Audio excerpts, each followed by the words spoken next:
अगर हमारे घर में पितर असंतुष्ट हैं तो समझ लीजिए हमारे घर में शांति नहीं आ सकती। यह पितृ ऋण से उऋण होने के उपाय हैं ये सब।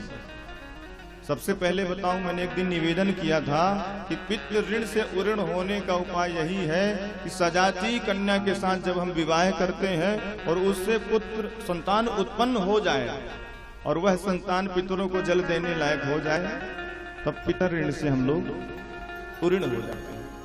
लेकिन ध्यान दीजिए, विवाह सजाती कन्या से ही होना चाहिए।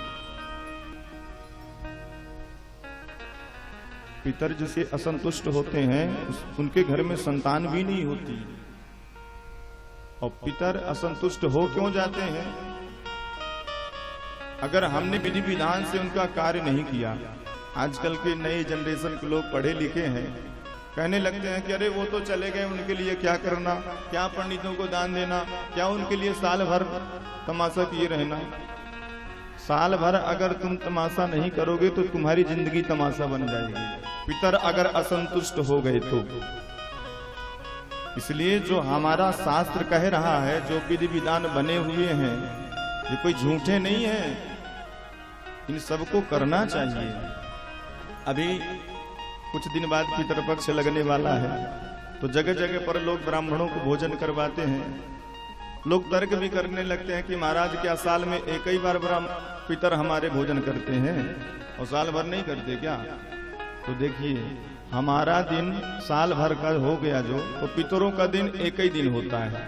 तो उस हिसाब से अगर लगाया जाए तो पितरों को हम नित्य भोजन करवाते हैं, क्योंकि अगर हमारा साल भर और पितरों का एक दिन समय बीत गया, क्योंकि पितर तो देवलोक में रहते हैं ना, तो वहां का दिन अलग ही होता है।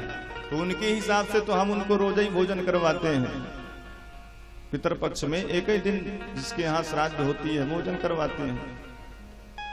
तो भोजन भी ऐसे ब्राह्मणों को करवाना चाहिए जो ब्राह्मण ही हो, दुनिया भर का दुपटांग ना पीता खाता हो, अच्छा ब्राह्मण होना चाहिए। अब भोजन में शुद्ध देसी घी का ही भोजन बनाना चाहिए, डालडा और रिफाइन का नहीं, क्योंकि पितर और देवता शुद्ध घी ही ग्रहण करते हैं।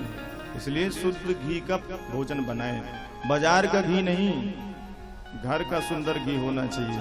इसीलिए हमने कल निवेदन किया था कि गाय सबको रखनी चाहिए। देवता भी शुद्ध घी स्वीकार करते हैं। हम लोग दीपक जलाते हैं ना, तो शुद्ध घी का ही दीपक स्वीकार करते हैं देवता लोग और पितर लोग।